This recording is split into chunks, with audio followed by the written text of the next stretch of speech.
So hello everyone, welcome back to my new video. मेरा नाम मोहित शर्मा और एक बार फिर से आप सभी लोगों का स्वागत है मेरे यूट्यूब चैनल पर। तो आज की वीडियो में यार बेसिकली हम बात करने वाले हैं कि कैसे Node.js एक्सप्रेस का इस्तेमाल करके एपीआईज को प्रोटेक्ट करा जा सकता है। एपीआई को प्रोटेक्ट करना बहुत ही ज़्यादा इंपॉर्टेंट है ताकि कोई भी यूज़र आके उस एपीआई का इस्तेमाल ना कर सके। केवल वही यूज़र एपीआई का इस्तेमाल कर सके जो कि लॉगिन साइनअप करके आया है। तो इस सिंगल वीडियो के अंदर हम यही सब देखने वाले हैं कि कैसे हम अपनी एपीआई को प्रोटेक्ट कर सकते हैं। तो स्टार्ट करते हैं अपनी वीडियो को बिना किसी देरी के। और अगर चैनल पर नए आए हो तो चैनल को लाइक शेयर सब्सक्राइब करना मत भूलना ऐसी मज़ेदार वीडियोस देखने के लिए। सो गाइस, मैं एक चीज़ बताना चाहूँगा कि हम जब यहाँ पर लॉगिन साइनअप कर रहे हैं, मैंने यहाँ पर ऑलरेडी 2 राउट क्रिएट कर रखे हैं लॉगिन और साइनअप के। अगर आप लोगों ने लॉगिन साइनअप वाली वीडियो वॉच नहीं करी कि कैसे एपीआई क्रिएट करते हैं लॉगिन साइनअप की, तो मैं डिस्क्रिप्शन में लिंक प्रोवाइड करा दूँगा, जाके उसको देख लो। फिलहाल यहीं पर कंटिन्यू करो और समझो कि मैं क्या कहना चाह रहा हूँ। मैं यही कहना चाह रहा हूँ कि जब भी कोई यूज़र लॉगिन साइनअप कर रहा है तो हम क्या कर रहे हैं, टोकन जनरेट करा रहे हैं, उस टोकन को कुकीज़ के अंदर स्टोर करा रहे हैं। तो जब कुकीज़ के अंदर टोकन स्टोर करा रहे हैं तो जब कोई यूज़र लॉगिन साइन अप करने के बाद एपीआई राउट को हिट करेगा तो वो टोकन चेक करेंगे कि उसके पास वो टोकन है कि नहीं है कुकीज़ के अंदर। अगर हमें वो टोकन मिल जाएगा और वो टोकन वैलिडेट होगा तभी वो यूज़र उस एपीआई को इस्तेमाल कर पाएगा। तो चलो एक बार देखते हैं कोड के अंदर कि ये सारी चीज़ें कैसे बनाई जाती हैं। तो सबसे पहले मैं यहाँ पर क्या करने वाला हूँ, यहाँ पर मैं एक क्या करूँगा, एक मिडलवेयर नाम का फ़ोल्डर क्रिएट करूँगा। तो हम यहाँ पर देखो क्या करने वाले हैं, एक मिडलवेयर नाम का फ़ोल्डर क्रिएट करने वाले हैं। चिंता मत करो, सारा कोड गिटहब पे मैं प्रोवाइड करा दूँगा, कोड की कोई दिक्कत लेने की ज़रूरत नहीं है। तो मैं यहाँ पर क्या करूँगा, अब एक मिडलवेयर नाम का फ़ोल्डर क्रिएट करूँगा। तो मैं मिडलवेयर नाम से मैंने एक फ़ोल्डर क्रिएट कर लिया है यहाँ पर। अब इसके अंदर मैं क्या करूँगा, मैं यहाँ पर एक फ़ाइल बनाऊँगा middleware.js, या फिर मैं लिख दूँगा auth API डॉट js। ठीक है, मैंने यहाँ पर एक फ़ाइल बना ली है। अब यहाँ पर मैं क्या करूँगा, एक फ़ंक्शन बनाऊँगा, एरो फ़ंक्शन। मैं लिखूँगा यहाँ पर कॉन्स्ट, और मैं इस फ़ंक्शन का नाम क्या दूँगा, मैं दूँगा auth API यहाँ पर कुछ इस तरीके से, और यहाँ पर इस फ़ंक्शन को मैं क्रिएट करूँगा। अब इस फ़ंक्शन को हम क्या करेंगे, असिंक बनाएँगे, क्योंकि हम यहाँ पर कुछ वैसी चीज़ों का इस्तेमाल करेंगे जो कि असिंक्रोनस है नेचर के अंदर। ठीक है, ट्राई कैच लगा देते हैं, ट्राई कैच का भी हम यहाँ पर इस्तेमाल करेंगे। और ये जो हमारा ऑथ एपीआई फंक्शन है, ये बेसिकली 4 चीज़ें कंसिस्ट करता है, ध्यान से देखना। Request, comma, response, comma, next. और चौथी चीज़ क्या है, चौथी चीज़ होती है हमारा एरर। अभी हम उसके बारे में कोई बात नहीं कर रहे हैं, ठीक है, वो उसकी यहाँ पर कोई रिक्वायरमेंट नहीं है। बेसिकली ध्यान रखो कि ये 4 चीज़ें कंसिस्ट करता है, रिक्वेस्ट, रिस्पॉन्स और नेक्स्ट। अब नेक्स्ट हो सकता है आपके लिए बहुत ही ज़्यादा न्यू हो, आपको नहीं पता हो कि नेक्स्ट क्या करता है। यहाँ पर मैंने मिडलवेयर वाली वीडियो में बताया था, लेकिन कोई दिक्कत नहीं है, मैं आपको यहाँ पर भी बहुत अच्छे से समझाऊंगा कि नेक्स्ट आखिर करता क्या है। अब मैं यहाँ पर क्या करूँगा, सबसे पहले देखो, यहाँ पर एक चीज़ करना चाहूँगा कि मैं अपने यहाँ पर index.js में आऊँगा, जो कि मेरी मेन फाइल है। और यहाँ पर एक राउट क्रिएट करूँगा, गेट नाम का एक राउट क्रिएट करूँगा, और स्लैश होम लिखूंगा मैं यहाँ पर। और फिर उसके बाद एक कॉल बैक फंक्शन होगा इसके अंदर। ठीक है, रिक्वेस्ट कॉमा रिस्पॉन्स होगा हमारे पास, रिक्वेस्ट कॉमा रिस्पॉन्स, और कुछ इस तरीके से मैं यहाँ पर एक रिटर्न करा दूंगा रिस्पॉन्स को। और मैं रिस्पॉन्स में लिखूंगा रिस्पॉन्स डॉट सेंड, और और मैं लिखूंगा यहाँ पर server is this is my home page. आप कुछ भी लिख सकते हो, आपके ऊपर डिपेंड करता है। तो मैं लिखूंगा this is my home page. अब मैं यहाँ पर जाऊँगा अपने क्रोम पे, और क्रोम ब्राउज़र पे मैं जाने के बाद क्या करूँगा, सिंपली लिखूँगा लोकल होस्ट 8000 स्लैश होम। ठीक है, अब मैं यहाँ पर एंटर करूँगा तो मुझे यहाँ पर अपना एपीआई राउट मिल चुका है, this is my home page. तो ये तो बहुत ही ज़्यादा बेसिक राउट है, जो कि मैं ऑलरेडी बता चुका हूँ अपकमिंग आने वाली वीडियो में नहीं, जो ये तो बहुत ज़्यादा बेसिक राउट है जो कि मैं बता चुका हूँ पुरानी वीडियोस के अंदर। तो जाके देख लेना, अगर ये एपीआई राउट क्रिएट करना नहीं आता है तो सबसे पहले उन वीडियोस को देखो, फिर इस पे कंटिन्यू करना। ठीक है, अब यहाँ पर देखो हम क्या करने वाले हैं कि हमारे एक एपीआई राउट, अब देखो हम यहाँ पर क्या करने वाले हैं कि ये जो हमारा एपीआई राउट है, ये हमने यहाँ पर क्रिएट कर दिया है। अब लेकिन ये जो एपीआई राउट है, इसे कोई भी एक्सेस कर सकता है अगर मैं अपने बैकएंड सर्वर को लाइव करूँ तो, क्योंकि इस पे अभी भी कोई प्रोटेक्शन लगी हुई नहीं है।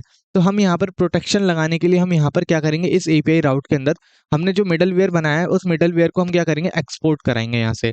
तो यहाँ पर सिंपली एक्सपोर्ट लिख दो, और इस मिडलवेयर को हम एक्सपोर्ट करा के यहाँ पर इस्तेमाल करेंगे। तो सबसे पहले अपने मिडलवेयर को इंपोर्ट करते हैं। अब मिडलवेयर को इंपोर्ट करने के लिए आपको क्या करना है, यहाँ पर देखो, सबसे पहले हमारे राउट का पाथ हो गया। फिर उसके बाद आपको क्या करना है, कॉमा लगाना है, और कॉमा लगाने के बाद लिखना है ऑथ एपीआई। मेरे यहाँ पर ऑटोमेटिकली सजेशन आ चुका है, तो मैं सिंपली एंटर कर दूंगा। अब मैंने क्या करा है यहाँ पर कि मैंने ये जो अपना ऑथ एपीआई है, इसको मैंने एज अ मिडलवेयर पास कर दिया है। अब मैंने मिडलवेयर के बारे में बहुत अच्छे से बताया है, लेकिन तब भी थोड़ा बहुत समझ लो। कि हमें कभी भी अगर मिडलवेयर का इस्तेमाल, मिडलवेयर क्या होता है, मिडलवेयर इंटरमीडिएट का काम करता है किसी भी राउट को इस्तेमाल करने में। देखो, अगर मैं यहाँ पर स्लैश होम पे क्लिक करूंगा ना, तो स्लैश होम पे क्लिक होने के बाद सबसे पहले मेरा ये वाला फंक्शन रन करेगा, फिर उसके बाद मेरा कॉल बैक फंक्शन रन करेगा। लेकिन जब तक ये वाला फंक्शन मेरा कंप्लीट नहीं होता है तब तक मेरा कॉल बैक फंक्शन मुझे नहीं मिलेगा। अब मैं क्या सच बोल रहा हूँ झूठ, अब इस चीज को खुद देख लो। जैसे मैं यहाँ पर रिफ्रेश करूंगा, देखो रिफ्रेश करने के बाद लोडर चले जा रहा है। मैं देखो एक और बार हिट करता हूँ, मैं यहाँ पर देखो एक काम करता हूँ, पेज कैंसिल करके फिर दिखाता हूँ, बहुत अच्छे से दिखेगा, ध्यान से देखना। मैं लिखूंगा local host 8000, local host 8000 slash home, ठीक है, स्लैश होम। अब मैं एंटर करूंगा, देखो मेरा पेज आ नहीं रहा है। क्यों नहीं आ रहा है? क्योंकि मेरा जो ऑथ एपीआई वाला फंक्शन है वो सक्सेसफुली रन हुआ ही नहीं है। मैंने यहाँ पर कुछ भी ऐसा करा ही नहीं है जिसके बाद मैं कहूँ कि भाई आपका ये काम हो चुका है, अब जाके आप क्या है मेरे पेज को दिखा दो। मैंने ऐसा कोई काम नहीं करा है। लेकिन मैं यहाँ पर जैसे ही नेक्स्ट लिख दूंगा, नेक्स्ट लिखने के बाद मैं सेव करूंगा और फिर इसको देखो मेरा पेज आ चुका है। दोबारा करता हूँ, देखो मेरा पेज आ चुका है। ऐसा क्या हुआ नेक्स्ट से? असल में क्या हुआ कि जब हमने इस राउट पे क्लिक करा तो यहाँ पर ऑथ एपीआई फंक्शन कॉल हुआ। ऑथ एपीआई फंक्शन कॉल होने के बाद हमने क्लिक कर दिया नेक्स्ट। अब ये जो नेक्स्ट है यहाँ पर ये क्या काम करता है? ये कहता है कि भाई जब ये फंक्शन रन हो जाए सक्सेसफुली, आपने जो कुछ भी कराना है इस फंक्शन के अंदर, जब वो सारी चीजें हो जाएं तो सिंपली क्या करो, अगला जो फंक्शन है उसको कॉल करा दो। और अगला फंक्शन कौन सा है ऑथ एपीआई के बाद? हमारा अगला फंक्शन हमारा ये वाला कॉल बैक फंक्शन है, जो कि हमारी किसको हैंडल कर रहा है? रिस्पॉन्सेज को हैंडल कर रहा है। तो यहाँ पर हम जो है इस ऑथ एपीआई के अंदर ही हम यहाँ पर अपनी सारी फंक्शनैलिटीज को बिल्ड करेंगे, जो कि हमारे एपीआई राउट को प्रोटेक्ट करने का काम करेंगे। अगर हमारी सारी एपीआई राउट की फंक्शनैलिटी सक्सेसफुली रन हो जाती है तो हम क्या कर देंगे, नेक्स्ट को कॉल करा देंगे और बोल देंगे कि हाँ आपका राउट प्रोटेक्टेड है, आप इस एपीआई को इस्तेमाल कर सकते हो। लेकिन अगर सक्सेसफुली रन नहीं होती है तो हम उसे एरर दे देंगे। अब लेकिन ये सारी चीजें हम करेंगे कैसे, ये देखो।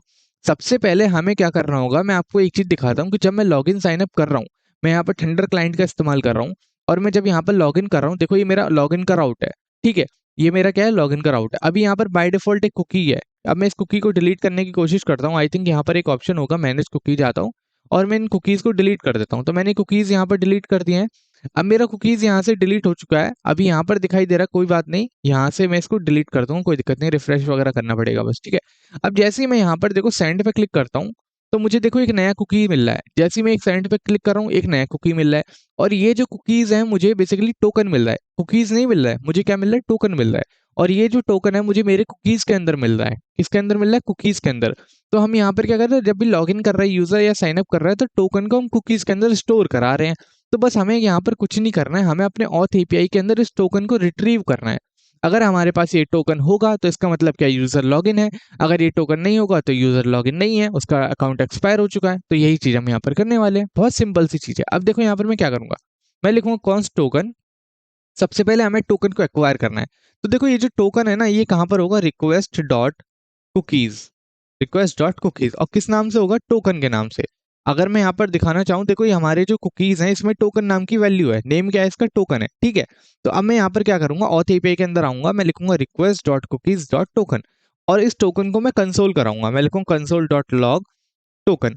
अगर मैं अब क्या करूंगा, अगर मैं यहाँ से एपीआई को हिट करता हूँ तो मुझे टोकन की वैल्यू क्या मिलेगी, देखो अभी यहाँ पर टोकन की वैल्यू नहीं मिल रही। अभी देखो यहाँ पर ये लोड हुए जा रहा है, लोड हुए जा रहा है, देखो लोड क्यों हो रहा है, क्योंकि मेरे को यहाँ पर लगाना होगा आई थिंक अवेट, ठीक है।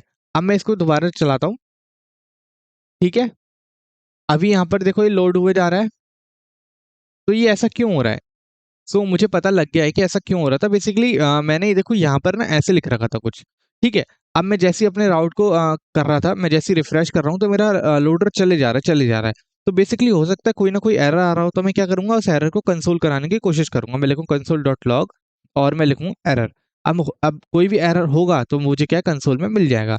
तो मैं यहाँ पर देखो आया और मुझे देखो एक एरर मिला, देख रहे हो, request dot cookies is not a function. मुझे क्या मिला, request dot cookies is not a function. चलो हम क्या करते हैं, केवल कुकीज इतना कंसोल कराते हैं और देखते हैं कि हमें क्या मिल रहा है यहाँ पर। अब मैं एक और बार रिफ्रेश करूंगा, ठीक है।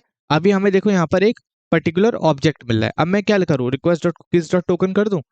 अब देखो, अब मैं एक और बार रिफ्रेश करूंगा और अब मैं देखता हूँ तो मुझे क्या मिल रहा है, अनडिफाइंड मिल रहा है। भाई अब मेरे को समझ में आ गया कि अब मुझे क्या मिल रहा है, अनडिफाइंड। तो यहाँ पर ये देखो कि जब हम लॉगिन साइन अप कर रहे हैं अपने थंडर क्लाइंट से या फिर आप पोस्टमैन इस्तेमाल कर रहे हो तो हमारे कुकीज में टोकन स्टोर हो रहा है। लेकिन मुझे यार वेब ब्राउजर पे तो मैंने टोकन कहीं स्टोर कराया नहीं है, तो मुझे क्या मिल रहा है, अनडिफाइंड मिल रहा है, क्योंकि मैंने वेब ब्राउजर पे तो अभी लॉगिन साइन अप करा नहीं है। थंडर क्लाइंट पे करा है जो कि वीएस कोड के अंदर है, पोस्टमैन पे कर रहा हूँ जो कि अलग सॉफ्टवेयर है, लेकिन वेब ब्राउजर के अंदर तो मैंने अभी तक लॉगिन साइन अप करा ही नहीं है, ना उनके कुकीज में टोकन गया है। तो मुझे क्या मिल रहा है, मेरा टोकन अनडिफाइंड मिल रहा है। लेकिन अब हम यहाँ पर क्या कर रहे हैं, अपने राउट को ना हम यहाँ पर प्रोटेक्ट चेक करते हैं। ऐसा करते हैं, हम यहाँ पर इस राउट को चलाते हैं जो कि गेट मेथड का राउट है। मैं यहाँ पर सेंड क्लिक करूंगा तो देखो मुझे क्या मिल गया, टोकन मिल गया। मुझे क्या मिल गया, टोकन मिल गया। अब मेरे पास ये टोकन आ चुका है, ठीक है। अब मेरे पास क्या आ चुका है, मेरे पास टोकन आ चुका है। अब मैं अपने ऑथ एपीआई के अंदर आऊंगा। सब सिंपली मैं अपने क्या आऊंगा, 1 मिनट रुको, मैं बहुत ज्यादा ऊपर आ गया। अब मैं अपने ऑथ एपीआई के अंदर आऊंगा और मैं सबसे पहले यहाँ पर क्या करूंगा, मैं बोलूंगा if we don't have token, अगर हमारे पास टोकन नहीं है तो क्या करो, यहाँ पर रिटर्न करा दो, रिटर्न रिस्पॉन्स डॉट सेंड कर दो, ठीक है। और यहाँ पर क्या लिख दो, यहाँ पर लिख दो token is user is not authenticated, user is not, या फिर ये लिख दो टोकन इज नॉट वैलिड, या फिर टोकन इज नॉट फाउंड, ठीक है। अब यहाँ पर हमारे पास टोकन अगर है, एक सिनेरियो तो हमने देख लिया कि अगर टोकन नहीं होता तो हम क्या करते। मानो अब हमारे पास टोकन है तो क्या करेंगे, तो उस टोकन से हम डेटा को रिट्रीव करेंगे जो कि हम टोकन को स्टोर कराते वक्त उसमें भर रहे थे, मतलब जो डेटा हम टोकन के अंदर पुट कर रहे थे, अब उस डेटा को हम रिट्रीव करेंगे और उस डेटा में हमें मिलेगा क्या, उस पर्टिकुलर यूजर की आईडी मिलेगी जो कि हम स्टोरिंग के दौरान, मतलब लॉगिन साइन अप करने के दौरान उसमें स्टोर कराए थे। अभी देखो समझ में नहीं आ रहा हो, ध्यान से देखो।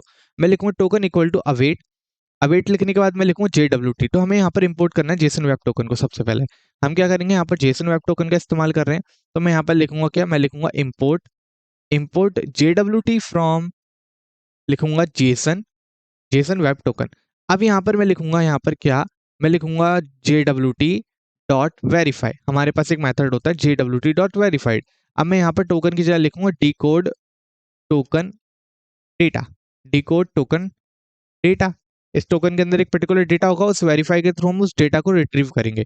अब मैं यहाँ पर सबसे पहली जो वैल्यू है वो पास करूंगा टोकन। देखो यहाँ पर होवर करोगे ना तो आपको पता लग जाएगा आपको क्या क्या पास करना है। टोकन पास कर दिया, उसके बाद मुझे पास करना है सीक्रेट की।